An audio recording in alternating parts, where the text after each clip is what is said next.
L'avion que vous voyez derrière moi, c'est un Airbus 350, le Nice, qui va s'envoler pour Delhi. L'Airbus 350, c'est 25% de consommation de fuel en moins, donc c'est ce qui se fait de mieux pour réduire notre empreinte carbone. Mais autour de cet avion, l'ensemble des engins de piste, les tracteurs, les pushs, les loaders sont électriques. Et notre but, c'est la neutralité carbone. Et cela permettra d'économiser 10 000 tonnes de CO2 par an en visant la neutralité carbone au sol. Alors aujourd'hui, c'est un grand jour. On est à la fois dans les nouvelles technologies, les dernières générations d'avions, on le voit avec le 350, et en même temps au sol, on s'arrange pour avoir des engins non polluants, électrifiés. C'est donc un changement radical. Et la crise que nous subissons aujourd'hui nous fait prendre conscience qu'il faut accélérer dans ces nouvelles technologies. Donc aujourd'hui, la bonne nouvelle, c'est que nous avons des technologies disponibles, que 60% de nos engins sont déjà électriques sur toutes les escales où nous opérons avec du matériel Air France. Nous visons 90% du parc en électrique en 2025 et la neutralité carbone entière à 2030. Alors, nous savons que le renouvellement de notre flotte est vraiment le premier levier pour réduire notre empreinte carbone. Mais viser la neutralité carbone au sol est également extrêmement important. Les technologies sont disponibles.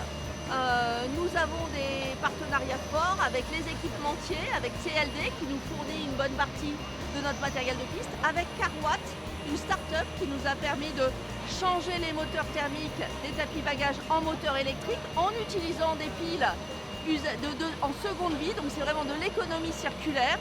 Donc je crois que cet objectif de viser la neutralité carbone, d'utiliser toutes les technologies disponibles est extrêmement important. Cela montre aussi que notre engagement environnemental, il passe par l'action de chacun et que l'ensemble des directions, l'ensemble des personnels au sol ont une part extrêmement importante également dans cet engagement.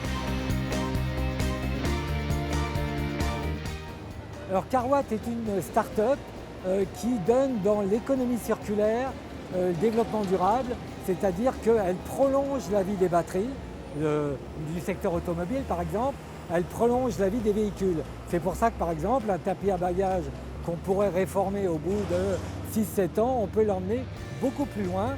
Et avec les équipes d'Air France, ça se passe merveilleusement bien parce qu'ils ont acquis cette technologie et on pourra peut-être même un jour exporter des matériels rétrofités.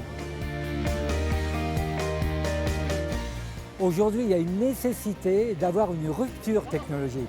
L'aviation du futur, elle sera non polluante. Il faut s'en donner les moyens. Elle sera pile à combustible, à hydrogène, hybride, etc. Donc ça nécessite des investissements très lourds.